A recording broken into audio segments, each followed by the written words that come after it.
엄마 취했어? 이렇게 술 깨고 얘기해? 이렇게 할 수가 있는데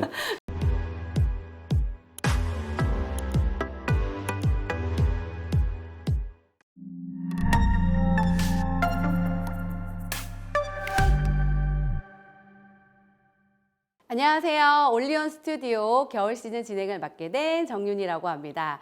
아마 자녀와의 대화나 독서법, 인문학에 대해서 관심 있으신 부모님들이라면 이분 한번 다 들어보셨을 텐데요. 부모의 말, 100권을 이기는 초등 한 문장 입체 독서법의 저자이시죠. 인문학 고전을 바탕으로 아이들의 올바른 방향과 자녀 교육에 대해서 도움을 주고 계시는 김종원 작가님 모셨습니다. 안녕하세요. 네, 반갑습니다. 네, 작가님 소개 한번 해주세요. 네, 안녕하세요. 저는 지금 소개받은 김종원인데요. 제가 지난 한 30년 동안 책을 한 70권 쓰면서 느꼈던 것들이 있어요. 인문학과 자녀 교육에 대한 걸 주로 썼는데 인문학의 끝은 내가 소중한 사람들에게 예쁘게 말하기다. 이걸 느꼈어요. 감동. 그리고 자녀 교육은 또 뭘까요? 자녀 교육이요? 네. 아이를 잘 키우는, 행복하게 키우는 행복하세요? 거 아닐까요? 행복하려고 노력하고 네, 있어요. 그래서 자녀 교육의 끝은 어떤 거냐면 네. 내가 늘 차분하고 좋은 마음을 유지하는 것. 내가 소중한 사람들한테, 내 아이와 내 가족들한테 예쁘게 말하고 차분한 마음 유지하기. 되게 어렵잖아요. 너무 안 되는데요? 네, 너무 힘들죠. 매일매일 내가 얼마나 내 생각보다 못난 사람인가 이걸 확인하고 있지만 네. 그래도 또 힘을 내기 위해서 제가 여러분들을 돕기 위해서 매일매일 글을 쓰고 있는 김종원 작가입니다.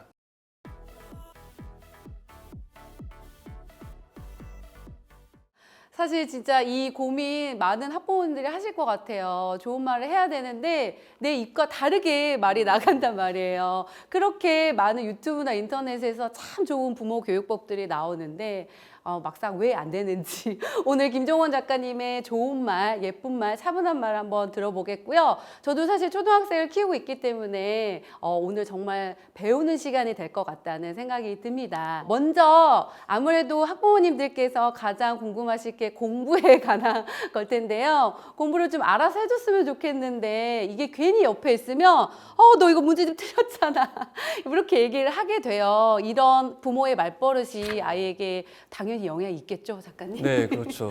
네. 다 보통 이제 가장 많이 걱정하시는 게 공부를 안 한다, 네, 놀기만 맞아요. 한다 이런 네. 것들인데 네. 다 이유가 있어요. 이유가 있어요? 네, 분명한 이유는 분명히 부모의 말을 시작을 해요. 언제나 시작은 말인데 이렇게 아이한테 어떻게 하는 게 좋냐면 초등학교 들어가면 이제 고민하는 게 뭐죠? 학교 잘 적응할까? 학교 엔드 이제 학원 어디 갈까? 맞아요. 그렇죠. 첫 학원을 보내게 돼요. 처음. 근데 그 전에 왜 학원에 가도 아이가 공부를 안 할까? 이걸 생각해 보셔야 돼요.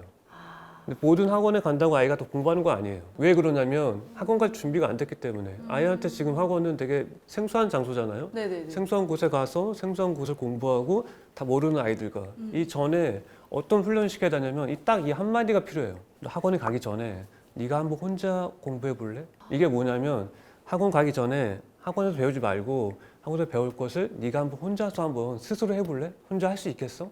이렇게 물어보는 거예요. 이게 왜 중요하냐면 이걸 이렇게 혼자서 공부를 해보면서 영어, 수학, 국어 혼자 해볼 거 아니에요? 그러면서 아이가 뭘 느끼냐면 내 수준이 이 정도구나.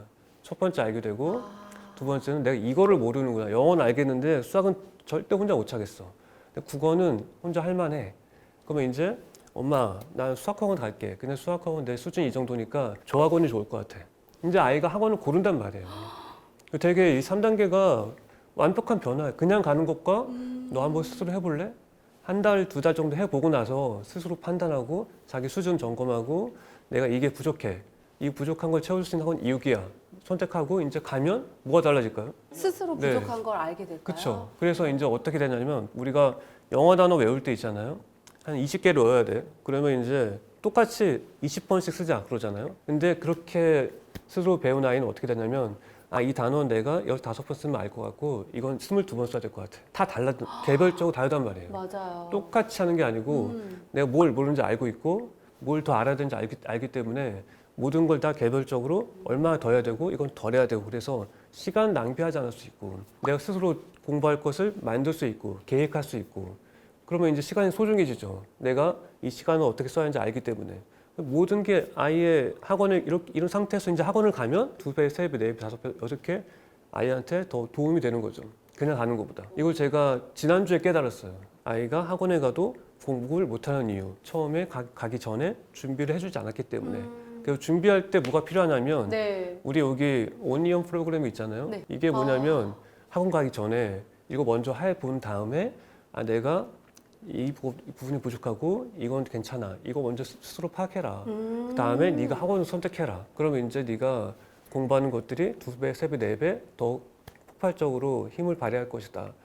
이걸 제가 먼저 알았더라면 알아서 공부하면 너무 좋겠지만 사실 네. 아이들이 알아서 그러니까 이렇게 스스로 공부하는 아이들이 별로 없잖아요. 그럼 그렇죠. 어떤 공부에 동기부여를 해줘야지만 아이가 조금 잘 스스로 할 수 있을지 좀 여쭤보고 싶었어요. 스스로 하는 거는 어른들 힘들잖아요. 네, 맞아요. 마찬가지 노는 게 쉽고 공부하는 게 어려운데 이 부분에서 저는 아이가 스스로 할 수 있는 언어가 따로 있어요. 어떤 거냐면 뭔가 하기 전에 이걸 네가 한번 해보면 어떻겠니? 이렇게 물어보는 거예요. 허락을 구하는 말투로.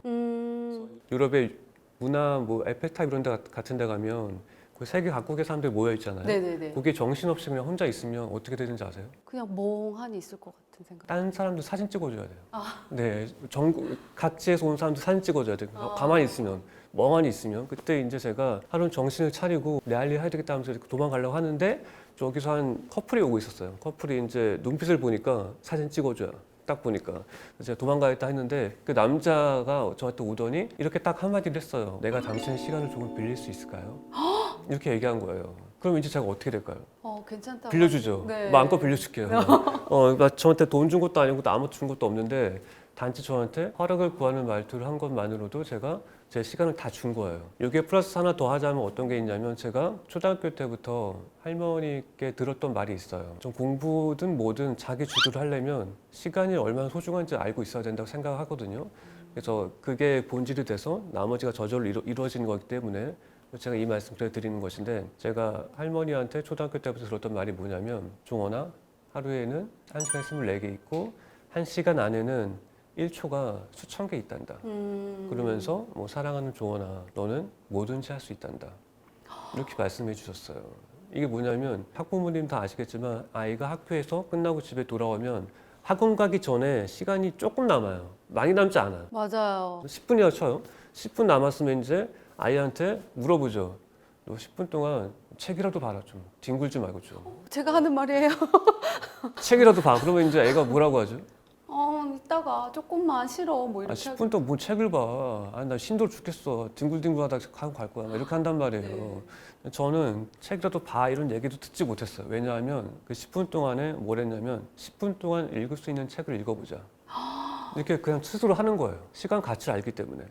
그러니까 내가 1분이라도 있으면 1분이 사소한 시간이라고 생각하고 사소하게 보내는 게 아니고 1분 동안 사소한 것을 하면서 사소한 시간을 위대하게 만들어 보자. 그 세상에 사소한 시간은 없다. 내가 그렇게 대했기 때문이고 세상에 버릴 시간은 없고 뭐든지 그 시간 동안 할 수 있는 걸 선택해서 하면 그 시간이 쌓여서 그 사소한 인생이 위대해진다. 이렇게 생각을 해요. 그래서 여러분들이 아이들한테 공부를 안 한다고 해서 딱 공부에 집중된 말을 해야 들려준다고 공부하는 게 아니에요. 공부에 대한 문제, 이런 자기주도가 되지 않는 것들은 시간의 가치를 모르기 때문이다. 시간의 가치를 깨닫게 되면 이제 아이는 저절로 공부하게 되고 책도 손에 잡게 되고 부모님이 원하는 그 모습을 아이가 일상에서 보여줄 것이다. 와, 시간의 가치를 느끼게 해줘야 된다는 말이 제가 너무 지금 마음속에 와닿는데요. 사실은 이제 이렇게 느끼면 너무 좋겠고 말을 표현해주면 좋겠는데 아이들이 자신을 잘 많이 표현하지 못한 아이들도 많이 있잖아요. 네. 그러면 그런 아이들의 좀 깊이 있는 내면을 끌어낼 수 있는 대화법이라든지 이런 게 혹시 있을까요? 이건 독서랑 좀 연결해 볼게요. 독서하고 네. 왜 독서가 안 될까 생각해 보면 독서는 유일하게 혼자서 할 수 있는 지적 행위예요.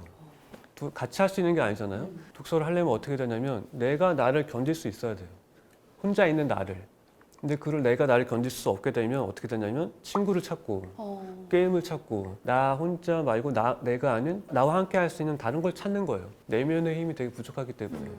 그 아이가 내면의 힘을 어떻게 하면 기를 수 있을 것인가. 저는 모든 교육이 그냥 이상이 아니고 일상에서 실천이 되는다 생각을 해요. 그래서 내면의 힘을 기르기 위해서 어떻게 할 것인가 보면 좀 관찰을 되게 좋아하거든요. 하루는 이렇게 주로 이렇게 부모님이 앞에 가고 뒤에 애가 이렇게 쪼르르 이렇게 쫓아가는 모습을 본 적이 있어요. 네. 집 앞에서. 근데 언제나 그러듯이 부모님은 이렇게 조금 앞에 가고 애들은 뒤에서 이것저것 보다가 이렇게 막 갑자기 흐름을 끊겨서 이렇게 딴 데 보고 있어요. 어디 집중해서 보고 있죠. 그러면 이제 부모님이 이제 그때 갑자기 뒤돌아서서 뭐라고 하죠? 빨리 안 와.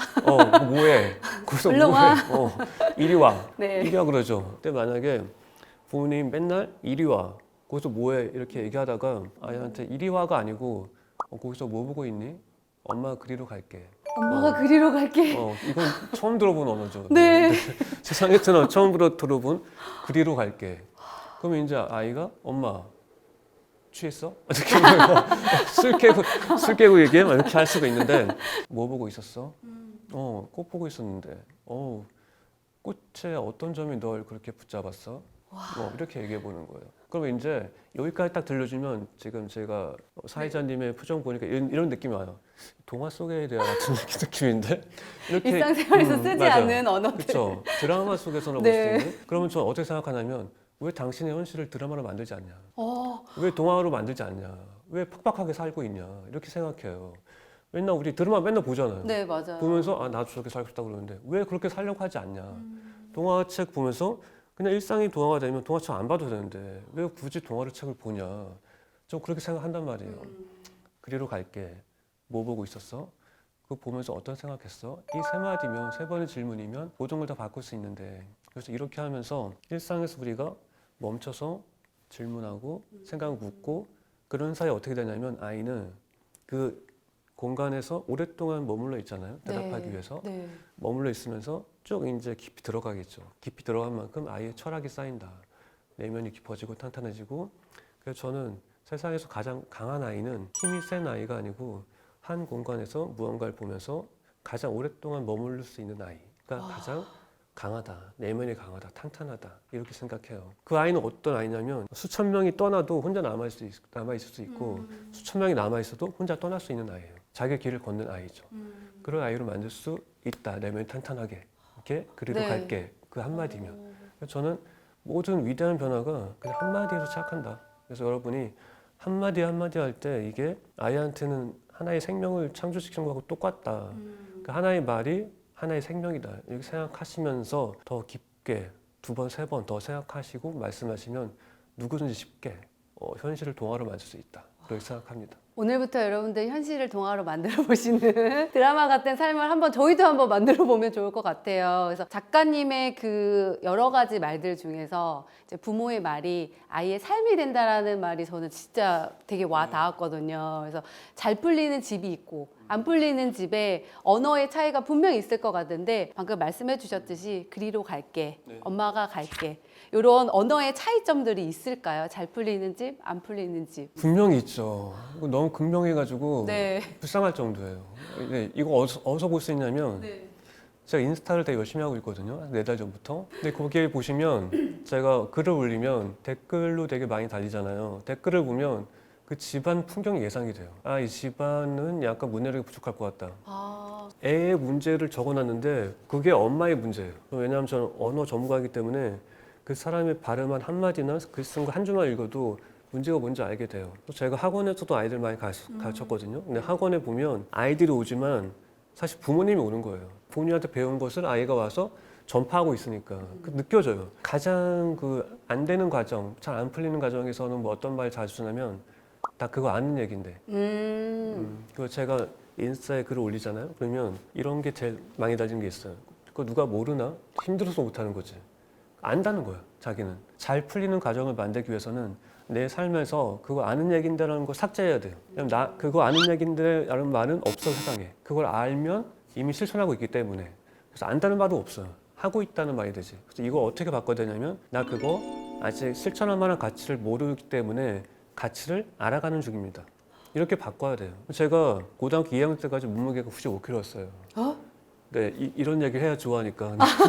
네, 95kg였는데. 지금 전혀 상상이 안 가는데요. 네, 근데 제가 한 35kg를 빼고 한 30년 유지하고 있어요. 여유 없이. 왜 제가 그걸 유지하냐면, 유지하는 것의 가치를 알기 때문에 식욕이라는 그 탐식에 빠지지 않는 거예요. 유혹에 넘어가지 않는 거죠. 가치를 알기 때문에, 왜냐하면 제가 루틴을 지키면서 제 일상을 지키면서 제 몸을 관리하면 뭔가 저한테 지성이 쌓임이 느껴져요. 그걸 알기 때문에 제가 매일매일 더 먹고 싶어요. 매일매일 더 맛있는 거 먹고 싶고 더 자고 싶은데 제가 이걸 참으면 만날 수 있는 가치가 어떤 건지 알기 때문에 참을 수 있는 거예요. 그래서 이 김종원 작가님의 인문학적인 이런 방향과 이런 대화법, 부모의 말로 좀 아이하고 대화를 시도해보고 싶은데 아이들이 단답형으로 뭐만 물어보면 아우 싫어 엄마, 아니 됐어 몰라 이렇게만 대답하는 경우가 있어요. 이럴 때 단답형으로 대답하는 아이들한테 어떻게 하면 좀 대화를 이끌어낼 수가 있는지 좀 알려주시면 좋을 것 같아요. 너무 힘든 문제죠. 네. 너무 힘들어. 너무 힘든데 지금 제가 너무를 반복했죠. 네.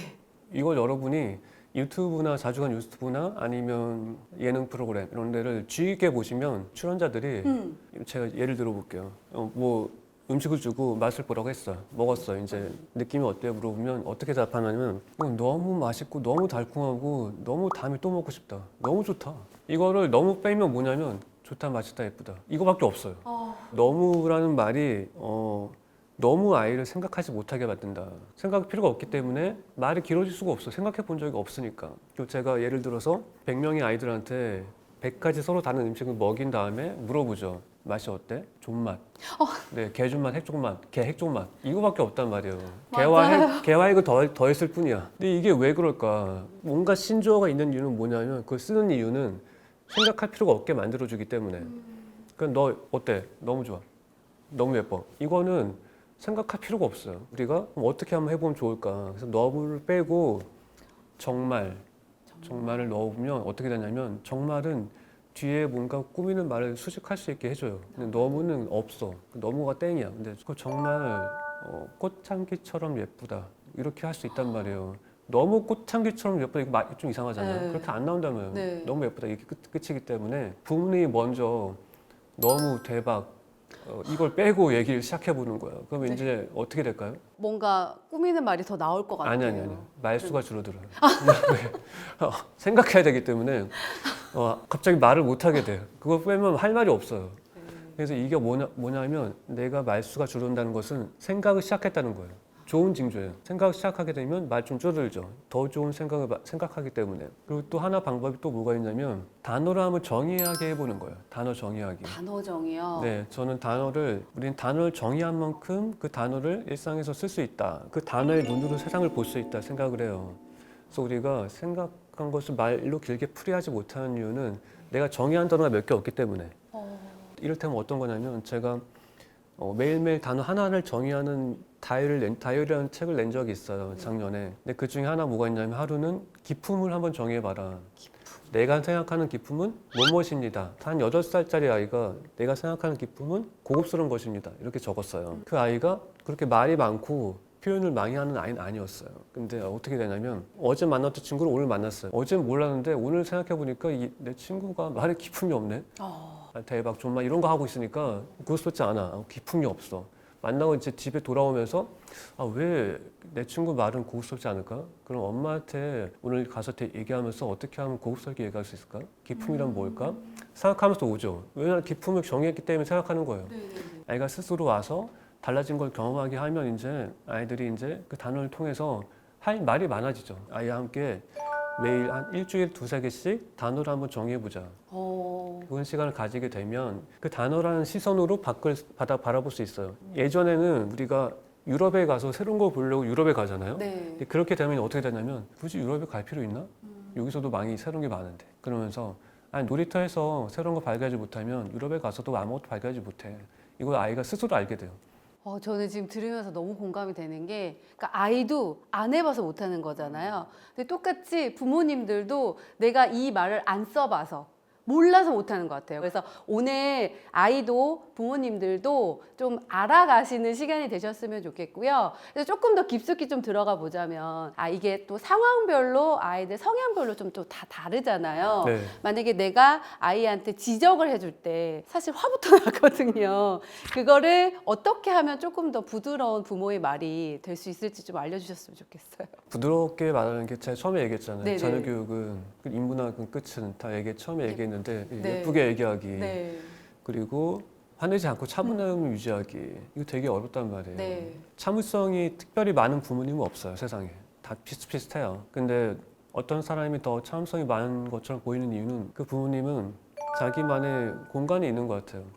그러니까 집에서 특히 크거나 넓거나 화려할 필요는 없어요. 네, 그냥 내가 좋아하는 음악을 들으면서 한 5분 정도라도 마시진 않지만 에스프레소 끓여놓고 독해서 마시긴 힘들어요. 그냥 향기만 즐기면서 나 네. 지금 유럽의 카페에 있어. 이렇게 음악 들으면서 그렇게 중간중간에 자신한테 여유를 허락하는 것. 그러게 저는 꼭 필요하다고 생각을 해요. 그러면서 또 자기를 힘든 상황에 빠지지 않게 하면 좋겠어요. 뭐 내 남편과 내 아이를 위해서 요리를 한다는 생각을 조금 버리고 오늘은 내가 날 위해서 한번 요리해보자 이런 생각도 가끔 가지면서 그러니까 나한테 좀 계속 나한테 좋은 기분을 주기 위해서 스스로 좀 변주하면서 가급적이면 나쁜 단을 조금 행복한 단을 많이 이렇게 가질 수 있으면 좋겠다 그런 생각해봅니다. 네, 이것도 참 배워야 되는 소양이라고 생각을 해요. 저도 작가님 말씀 들으면서 드는 생각이 딱 단 5분의 나만의 공간 말씀하셨을 때 진짜 공감이 됐거든요. 우리가 사실 큰 거 바라는 거 아니거든요. 아이하고 공간에서 분리만 살짝 돼도 엄마가 숨을 쉴 수가 있기 때문에 나만의 공간, 인식의 차이, 나를 좀 존중하는 시간으로 이렇게 아이가 화가 났을 때 지적을 해야 될 때 좀 슬기롭게 헤쳐나가시면 좋을 것 같고요. 또 여러 가지 아이들이 상황별로 있지만 좀 산만하고 집중 못하는 아이들도 있잖아요. 그러면 그런 아이들한테는 또 어떤 말을 해주면 좋을지 좀 알려주시면 좋을 것 같아요. 네. 아이들은 다 되게 산만하죠. 네. 산만한데 저는 산만하지 않았어요. 어, 저는 되게 차분하고 그래서 어렸을 때부터 그러셨을 것 같아요. 네. 근데 저는 처음부터 그런 사람 별로 없다고 생각해요. 또 하나하나 말로써 길러지는 걸 생각하는데 왜냐면 아이들은 부모가 던지는 말이란 정원에서 살고 있는 예쁜 꽃이니까 또 영원히 자꾸 이렇게 나오는 그렇기 때문에 네. 저는 어떤 생각을 해봤냐면 저한테 하루는 작가님은 언제 후회한 순간이 언제예요? 물어봤어요. 전 후회한 순간을 찾다가 지난 15년 동안 한 번도 없다는 사실에 놀랐어요. 저도 놀랐는데요, 지금. 네. 왜 놀랐냐면 제가 지금 얘기했잖아요. 생각과 사색의 차이가 있어요. 생각은 뭐냐면 정보를 받아들이는 거예요. 네네. 사색은 배제하는 거예요. 배제가 뭐냐면 하나만 남기고 다 없애는 거예요. 이 문제를 풀 수 있는 하나의 생각만 남기고 버리는 거죠. 이게 뭐냐면 아이가 비가 오네. 그럼 나한테 맞는 순간을 고르려면 어떻게 될까? 2번, 3번 생각하면서 가장 적절한 하나만 남기는 거예요. 사색하는 거 저절로 훈련하는 거죠. 훈련하면서 생각이 깊어지고 차분해지고 또 어떤 거냐면 아이가 항공하기 전에 뒹굴뒹굴 거릴 때 중간에 얘기해 주는 거예요. 지금 밖에 비 오더라. 이렇게 얘기해 주는 거죠. 과정을 얘기해 주는 거예요. 과정을 볼 수 있게. 그럼 이제 아이가 뒹굴거리다가 생각을 시작해 이제 처음으로. 아침 일어나서 처음으로 생각 시작하는 거예요. 이제 비 오네. 움직여서 창밖을 봐요. 근데 딱 보니까 비 맞을 만한 비인가 아니면 우산 들어야 되나 생각을 시작하는 것도 두 번째 생각을 시작하는 깊게 생각하는 거죠. 이제 바람도 덜 불고 비가 좀 덜 오니까 작은 우산 갖고 나가서 가방 들고 메고 가서 비가 중간에 그치면 가방에 우산 넣으면 되겠다. 이렇게 자기만을 위한 좋은 생각을 하게 되죠. 이게 과정의 언어인데 이게 끝나는 게 아니고 어떤 문제로 이어지냐면 부모님이 계속 결과의 언어만 알려주는 부모님 있잖아요. 네네. 그러면 아이가 나중에 어떻게 되냐면 이렇게 돼요. 하루는 부모님이 비가 오는데 깜빡 우산 가져가라고 말 안 해줬어요. 그리고 아이가 비 맞고 왔어요. 그러면 이제 부모님한테 뭐라고 할까요? 엄마가 우산 가져가란 소리 안 해가지고. 엄마 때문에 비 맞았잖아. 엄마 때문에 엄마가 왜 이게 안 줘서 이게 결과 언어가 주는 그 폐해예요. 아이가 항상 탓하죠. 네. 탓의 시작도 역시 부모의 말에 있어요. 과정을 알려주는 언어를 얘기하면 탓하지 않아요. 스스로 생각해서 판단하니까. 여기에 또 왜 산만한 게 연결돼 있냐면 과정을 보여주게 되면 산만한 게 저절로 없어지죠. 뒹굴뒹굴을 산만하다가 집중해서 보게 되잖아요. 생각하고 보게 되고. 생각하는 자에게는 산만함이란 감정이 침입할 수가 없죠. 생각이란 그 견고한 틀이 다 막아버리니까. 네. 그래서 아이한테 과정을 보여주면 산만한 게 줄어들고 하나를 오랫동안 바라보게 되고 변명과 탓도 안 하게 되고. 네. 이게 자녀 교육은 이렇게 원으로 이렇게 쭉 이어져 있어요. 점 하나만 공략할 수 있는 게 아니에요. 개별적인 게 아니고 하나가 잘 되면 다 잘 되게 돼요. 그러니까 그 하나가 부모의 말을 시작을 하고 그걸 제대로 자리를 잡으면 아이 행동 하나하나가 이 선을 따라서 쭉 이어져서 선순환된다. 그래서 여러분이 말 한마디 하는 거에 대해서 되게 두 번, 세 번 생각하면서 왜냐면 같이 있는 거기 때문에 아이의 삶을 진짜 1초 만에 바꿀 수 있는 것이 말이다. 그런 생각을 하시면서 네. 차분한 것도 역시 성격도 마찬가지. 성향까지도 바꿀 수 있는 게 말이다. 그렇게 한번 생각해 보시면 좋겠어요. 이렇게 부모의 말이 중요하다는 거를 저도 지금 다시 한번 깨닫게 되고 또 부모의 말이 그러니까 말하는 대로 실행이 된다는 것도 저도 또 한번 느끼는 시간인 것 같습니다. 그래서 이렇게 이제 좋은 말들 아이한테 해주고 좀 인문학적으로 이제 소양을 좀 키워주려고 노력을 하다가도 혹여나 부모가 화가 났을 때 이게 감정을 누르다가 소리치게 되잖아요. 이럴 때는 좀 아이한테 어떻게 화내지 않고 좀 마음을 차분하게 다스리면서 이야기를 할 수 있을지도 궁금해요. 이거를 잠깐 말투만 조금 바꾸면 바꿀 수 있는데 어떤 거냐면 아이가 방을 안 치웠어요. 그러면 이제 바로 어떤 말이 튀어나올까요? 방 치워야지. 안 치우니? 엄마가 방 치우라고 한 번 더 얘기하면 100번이야. 이거 나오잖아요. 이게 틀려요. 너무 예쁘게 말씀하신 것 같은데. 너무 예쁘게 말씀하신 것 같은데. 네, 촬영이니까. 그쵸. 네, 자, 너 놀고 난 다음에 안 치우면 장난감 다 버린다고 했지? 나온단 말이에요. 이제 화가 나게 되면 네, 네. 그때 이제 이렇게 얘기하는 거죠. 네가 방을 치우면 엄마가 조금 더 행복해질 것 같아. 너 해. 이렇게 아니고 네가 하면 내가 이렇게 될 것 같아. 이 감정을 이렇게 한 문장에 담아서 보여주는 거. 한 줄로 끝내지 말고 두 줄로, 세 줄로 한번 얘기해 보자. 설명해 주자. 상황을 설명해 주는 거야. 네가 이렇게 하면 뭐가 좋은지, 너한테 뭐가 좋고 나한테 뭐가 좋은지 설명해야 되는데 설명 안 하고 치워, 버려. 명령어로 움직여. 말하게 되죠. 네, 움직여. 맞아요. 명령어 말하게 되는데 이거를 청유어, 권유하는 언어로 이렇게 바꿔서 그러면 내가 이렇게 될 것 같아. 이런 감정 마무리까지 그렇게 얘기해 준다면 여러분들이 일상에서 겪는 화의 반 정도는 줄어들 것이다. 다는 아니고. 차분히 엄마 지금 화났는데 혼날래? 이렇게 하는 게 아니고 네. 엄마 마음이 좀 차분해질 것 같아. 엄마가 좀 더 행복해질 것 같아. 이렇게 나의 변화 그리고 너의 변화 이런 감정의 변화 이런 어떻게 변화하는지 이거를 말로써 보여줘야 되는데 이것도 역시 마찬가지로 문해력이 필요한 이유가 이걸 또 말로 보여주려면 부모님이 그 말로 설명할 수 있어야 돼. 내 맞아요. 마음을 표현할 수 있어야 된단 말이에요. 하고 싶지만 꺼내지 못하는 이유는 내 안에 없기 때문에 되게 가장 불행한 거예요. 못 꺼내니까 화만 나죠. 화만 나니까 이제 그게 저의 모습인 것 같아요. 네. 몰라서 못 해줬던 말들도 되게 많았거든요. 그 좀 꺼내볼 수 있게 오늘 좀 다져가는 시간이 되는 것 같습니다. 그래서 지금 말씀해주신 문해력에 대해서 좀 이야기를 나눠볼까 해요. 요즘에 너무너무 화두가 되고 있는 키워드가 바로 문해력이죠. 이제 어휘력, 독해력도 쌓았는데 문해력도 쌓아야 된다고. 일각의 예를 들어보면 아이들이 금일을 금요일로 알고요. 사흘을 사일로 알았다는 이런 에피소드도 많이들 들어보셨잖아요. 도대체 작가님 문해력이 대체 무엇이고 왜 이렇게 중요한지 좀 알려주셨으면 좋겠어요. 문해력은 네. 제가 한 10년 전부터 계속 연구를 했어요. 아주 연구한 게 되게 10년 많은데. 전부터? 네. 와. 한국에서 문해력이 이슈가 많이 됐잖아요. 몇 년 네네네. 전부터. 이 문해력은 단순히 그냥 글자를 읽고 해석하는 게 아니고 네. 그 사람의 생존을 위해서 필요한 생존력이다. 저는, 생존력. 그렇게 생각을 해요. 왜냐하면 제가 하루는 한 친척의 결혼을 했어요. 네. 결혼을 해서 보통 주는 축의금의 100배, 100배요? 100배를 줬어요. 우와. 네, 금액을 밝히지 않을게요. 네. 100배를 줬는데 100배를 주는 것은 되게 쉬운 일이에요. 벌어서 돈 주면 돼요. 근데 어려운 게 뭘까요? 그 마음을 갖는 게 그것도 쉬워요. 그냥 그것도 가지면 쉬워요? 돈만 있으면 가질 수 있어요. 뭐가 어려울까요? 어떤 거냐면 그 마음을 글로 써서 편지로 써서 보내주는 거예요. 네, 저는 편지를 쓰려고 했더니 그게 되게 쉽지 않더라고요. 내가 남들보다 100배 너한테 많이 주는 이유를 내 마음을 어떻게 편지로 글로 전할 수 있을까? 그게 바로 문해력이에요. 제가 30년 동안 글 썼어요. 네. 70권 썼죠. 그러면서 제가 뭘 얻었을까요? 어떤 능력을 얻었을까요? 글 쓰는 능력. 1차원적 얘기해봐요. 어떤 능력이냐면 네. 내 마음에 가장 맞는 글을 쓰게 된 거예요.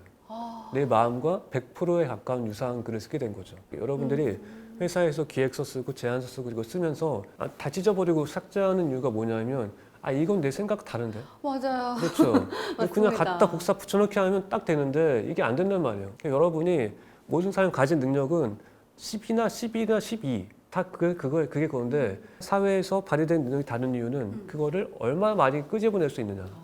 글과 말로. 문해력을 통해서 10을 가지고 있는 누구는 8을 끄집어내고 누구는 1을 끄집어내서 1밖에 없는 것처럼 보일 뿐이에요. 8이 10이 다 똑같은데 근데 어떤 사람은 8을 끄집어내 더 많이 끄집어내는 거죠. 문해력이 그래서 생존력이다. 왜냐하면 내가 내 안에 있는 것을 꺼내서 보일 수 있으니까. 그래서 요즘에 우리 아이들 나중에 커서 어떤 직업을 종사할까 이것도 많이 네. 걱정하잖아요. 네네네. 문해력과 연결해서 여러분의 아이가 자신이 하고 싶은 일에 대해서 글을 쓸 수 있다면 당신 아이는 그걸 직업으로 갈 수 있다. 그리고 누구보다 잘 해낼 수 있다. 내가 알고 있는 능력을 글로 표현할 수 있으면 내가 갖고 있는 능력의 대부분을 세상에 보여줄 수 있다. 네. 내 실력을 다 보일 수 있다. 그래서 문해력은 내가 얼마나 내 안에 뭘 담고 있는지를 밖에 꺼내서 보여줄 수 있는 그 생존력이다. 그렇게 생각을 해요. 그러면 독서를 많이 하시고 글을 많이 쓰시고 생각을 하셨기 때문에 이게 이렇게 자연스럽게 문해력, 생존력이 작가님께는 발현이 됐을까요? 아니에요. 그게 아니고 네. 그렇게 대답하면 되게 뻔하잖아요. 그렇죠. 그렇게 하면 책 많이 읽고 글 많이 써야 이게 땡이에요. 그것들은 누구나 할 수 있는 답이고 저는 문해력은 시각적 문해력인데 보는 힘이에요. 보는 힘. 보는 힘. 그래서 다시 얘기하면 보면 저절로 알게 되는 거예요. 이거 어떻게 제가 얘기할 수 있냐면 아이랑 같이 이렇게 훈련해 보는 거예요. 일상에서 가정에서 보통 부모님들께서 아이한테 질문하고 아이가 답하죠. 네. 이거 반대로 돼야 된다고 생각해요. 저는 아이가 물어보고 부모가 답하는 거예요.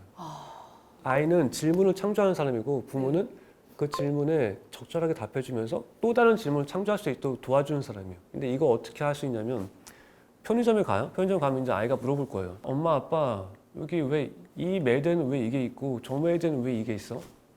그 뭐라고 답하실 거예요? 여기 사람이 이렇게 해놨으니까 그러지 않을까? 그러면 이제 거기 끝이에요. 질문이 안 나와요. 맞아요. 네. 근데 이렇게 말해보는 거죠. 눈높이에 있는 상품이 가장 잘 팔리는 상품이야. 눈높이에 잘 팔리는 게 있고 밑에는 안 맞아요. 팔리는 게 있는 거야. 네. 그리고 어린이 눈높이에는 어린이가 잘 사는 게 있지. 근데 하나 이제 알려줬죠. 네. 그럼 이제 아이가 그걸 답을 얻었어. 그럼 모든 공부가 다 되는 거예요. 이거 이제 아이가 또 생각하겠죠. 네. 또 대답해 준다는 거예요. 그럼 어... 아이는 보고 본 것을 물어보는 사람이고 부모는 아이가 본 것을 물어본 것 대답해주고 또 질문할 수 있게 대답을 창조해 준 사람이다. 그렇게 생각하시면 되게 간단하죠. 네. 제가 처음에 얘기했지만 동네 놀이터에서 발견하지 못하면 유럽에서 발견하지 못해요. 그래서 동네 놀이터에서 일단 먼저 보는 거예요.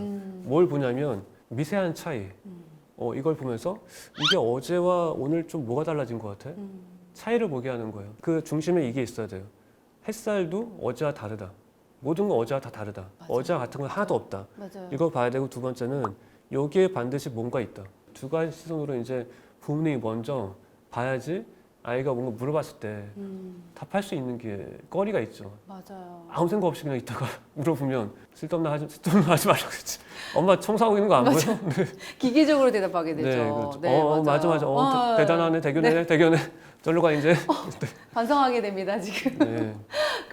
그래서 저는 사실은 독서를 해야지 이게 문해력이 키워지지 않을까. 물론 당연한 말씀이시긴 하겠지만 이렇게 생각했는데 우리 김종원 작가님께서는 이게 시각의 차이, 보는 눈의 차이를 좀 기르면 아이들이 좀 더 문해력에 가깝게 가지 않을까라고 말씀을 해주셨습니다. 그래서 이 문해력, 그런 시각의 차이, 아이들의 생각의 차이를 키우는 일상생활의 대화법도 좀 있을 것 같아요. 엄마가 아이한테 해줄 수 있는 대화법, 아이도 엄마한테 물어볼 수 있는 대화법, 이런 거엔 또 예를 들면 또 뭐가 있을까요? 저는 여기에서 말씀드리고 싶은 것은 동사와 명사를 말씀드리고 싶은데 보통 아이들한테 꿈을 물어볼 때 어떻게 물어보죠? 너 나중에 커서 뭐 할 거야? 되게 전원적인 걸 항상 잘 대답해 주셔서 되게 현실 좋은 것 엄마입니다. 같아요. 네. 뭐 할 거야? 의사 될 거야, 변호사 될 거야? 이렇게 명사잖아요, 주로 명사. 네. 그냥 아이들은 명사로만 답할 수밖에 없어요. 근데 이렇게 물어보는 거죠. 요즘 뭐 할 때 가장 행복해? 뭐가 널 가장 기분 좋게 하니? 그것만 생각하면 행복해지는 게 뭐가 있어? 이렇게 물어보는 거죠. 이게 바로 동사형 질문이잖아요. 네, 그렇죠. 네, 그게 꿈에 대한 질문이라고 전혀 생각을 한 번도 해보지 못했어요. 네. 우리가 왜 동사형 질문해야 되냐 이렇게 말씀드리냐면 보통 우리가 작가가 되고 싶다 얘기하는데 작가가 되고 싶다고 하면서 글을 쓰는 사람은 별로 없어요. 일단 명사를 먼저 갖고 싶어해. 동사의 나날을 보내지 않고. 그럼 저는 동사의 나날 없이는 명사를 도착할 수 없다 생각하거든요. 우리가 먼저 알려줘야 될 것은 명사가 아니고 어떻게 네가 동사를 실천할 것인가 이거에 대한 부분이에요. 그래서 부모님이 처음부터 이렇게 다가가실 때 아이가 동사로 답할 수 있는 말을 다가가시면 이제 아이가 이제 이거 하다 보면 되는 것. 동사 그 자체가 중간중간에 다 명사이기 때문에 그 사람은 결코 중간에 포기하지 않게 된다. 그렇게 생각을 해요. 그렇게 자세를 잡고 틀을 잡으면 부모님께서 일상에서 말하실 때 나오는 말 자체가 완전 달라질 거다. 네. 그렇게 생각됩니다. 한 번도 꿈이 뭐냐고 물어볼 때 너는 어떤 거 할 때 가장 행복했니? 라는 질문을 사실은 생각을 못했던 것 같아요. 오늘 한번 또 이 텍스트를 마음에 딱 넣어두시고 한 번씩 고이 꺼내보시면 너무 좋을 것 같고요. 작가님 책들이 되게 여러 가지 책들이 있잖아요. 독서법에 관한 책들도 있는데요. 텍스트를 깊게 읽고 입체적으로 활용할 수 있는 5단계 독서법이 있더라고요. 이거를 저희 초등학생 아이들도 혹시 쉽게 따라할 수 있는 방법이 있는지 궁금합니다. 저는 책은 독서에 대한 정의가 먼저 시작돼야 될 것 같아요. 책 독서의 정의는 다 1페이지로 시작해서 마지막 페이지를 보기 위해서 읽는 게 아니고 네. 독서에는 중간에 멈출 지점을 찾기 위해서 읽는 거다. 이렇게 멈출 생각해요. 지점. 멈출 곳을 찾기 위해서. 우리가 멈춘다는 것은 뭘 의미할까요? 생각을 한다는 뜻일까요? 날 생각하게 만드는 거예요. 네. 경탄하는 거죠. 경탄하는 것은 내가 그걸 알고 있다는 거예요. 알고 있다는 거. 알기 때문에 경탄하죠. 모르면 지나쳐요. 그러니까 계속 끝까지 읽었다는 건 뭐죠? 계속 생각하면서 읽었다. 하나도 모른다는 거예요. 모르면 지나친다니까요. 멈추지 않았기 네. 때문에. 멈춰야지 읽은 거예요. 아이들이 막 다 읽고 하루에 한 권씩 읽고 1년에 365권 읽고 이거는 저 어떻게 표현하냐면 읽고 제꼈다. 읽어제끼. 네, 스쳤다. 나를 멈출 부분을 발견하지 못했다. 그럼 다 읽고 덮었어. 그럼 아무 생각도 안 나요. 나 그냥 100권 읽은 사람이야. 그런 사람이야. 자존감만 높아지죠. 막. 글쓰기와 독서는 연결돼 있어요. 그래서 글쓰기 방식이 똑같으면 읽는 방식도 똑같을 수밖에 없어요. 그럼 글쓰기는 뭘까요? 생각을 표현하는 것. 멈춘 곳에서 생각한 것을 쓰는 게 글쓰기예요. 그거 멈추지 않으면 쓸 수가 없어요. 네. 그래서 이어진 거예요. 책에 써 있는 글은 내가 쓴 게 아니에요. 누군가가 일상에서 멈춰서 생각한 것을 기록한 거잖아요. 네. 그걸 처음부터 끝까지 읽기만 하면 그냥 그 사람의 삶을 그냥 글자만 텍스트만 읽은 거에 불과하죠. 스크롤 계속 내린 거예요. 계속 스크롤 멈추지 않고. 근데 아이가 함께 책을 읽으면서 이렇게 물어보는 거죠. 다 읽었어가 아니고 어디에서 멈췄어? 이렇게 물어보는 거예요. 질문을 바꾸는 거예요. 아까 처음 얘기했죠. 엄마 그리로 갈게. 이건 그리로 똑같은 갈게. 거예요. 그리로 똑같은 거죠. 지옥 그건 일상에서 책 읽기. 일상도 책 읽는 거예요. 어디서 멈췄어? 그러면 이제 여기서 멈췄어. 여기. 그럼 거기에 어떤 부분이 널 멈추게 했니? 멈춰서 어떤 생각했어? 그 생각한 것을 어떻게 하면 일상에서 활용해 볼 수 있을까? 이게 바로 독서 한 권 끝이에요. 아이들이 300페이지 책을 뭐 1000권 읽은 게 중요한 게 아니고 300페이지 책에서 날 멈추게 할 한 줄을 발견하는 게 중요하지. 이건 정말 여러분들이 다 아셔야 돼요. 진짜 꼭 알으셨으면 좋겠어요. 왜냐면 저도 나름 아이 독서를 좀 시킨다고 시켜서 약간 다독에 집착을 했던 것 같아요. 근데 다독보다는 좀 정독에 대해서 또 정독 중에서도 멈추는 지점에 대해서 지금 말씀을 해주시는 거여서 하나하나가 다 지금 주옥 같은 명언들이어가지고 멈춰서 아이가 어떤 거를 생각하고 표현했는지를 엄마들이 좀 생각해 주시면 너무 좋을 것 같고요. 오늘 되게 집에 가서 아이들하고 활용해 보고 싶었던 이야기가 굉장히 많았습니다. 저를 비롯해서 오늘 인터뷰를 보시는 학부모님들에게도 또 마지막으로 하고 싶은 말씀 있으실 것 같아요. 저는 지금 마지막 한마디 이렇게 저한테 네. 물어보셨잖아요. 마지막 한마디 뭐냐면 아이가 띄어쓰기 맞춤법 이런 거 되게 여러분 고민하잖아요. 네. 아이가 글은 썼는데 맞춤법 문법이 다 틀렸다. 맨날 혼내잖아요. 다 좋은데 이게 맞춤법만 좀 고치면 좋겠어. 이렇게 얘기하지 말고 너 지금 쓴 게 되게 대단해. 네 생각을 쓴 게 정말 대단하고 네 생각을 하나로 글로 완성한 게 그 자체로 맞춤법 100번 틀린 것보다 더 대단한 일이야. 왜냐하면 아무도 할 수 있는 일이 아니니까. 왜냐하면 글 쓰는 능력은 나이 90, 100대도 못 써요. 못 쓴 사람은 못 써요. 근데 맞춤법은 제가 지금 30년 썼잖아요. 저는 맞춤법 틀릴 수가 없어요. 쓰면 다 맞아요. 하도 쓰니까 다 외워버렸어 맞춤법을. 글쓰기 공부 한 적도 없어요. 근데 아이도 마찬가지. 아이가 지금 글을 썼다면 시간이 해결할 수 없는 되게 특별한 능력을 보여준 것이다. 근데 맞춤법이라는 시간이 누구나 해결할 수 있는 걸 빨리 해결해 주려고 그 가장 특별한 능력을 지우지 마라. 이렇게 얘기해 주고 싶어요. 그걸 오늘 진짜 정말 가장 강조하고 싶고 아이의 고유의 재능 그리고 타고난 그런 것들을 사회적인 뭔가 압박 이런 것들에 의해서 지우지 말고 계속 빛날 수 있게 네. 해주시면 좋겠습니다. 아이의 삶이 빛날 수 있게 이 그 소중한 대화법을 진짜 여러분들한테 알려드리는 시간이었는데요. 오늘 내용을 곱씹어 보시면서 순간순간 그 결정적인 순간에 우리 아이에게 자연스럽게 부모의 아름다운 말이 입 밖으로 나오는 시간이 되셨으면 좋겠습니다. 네, 저는 지금까지 정윤희였고요. 오늘 함께 해주신 네, 김정원이었습니다. 네, 김정원 작가님이셨습니다. 감사합니다. 네, 감사합니다.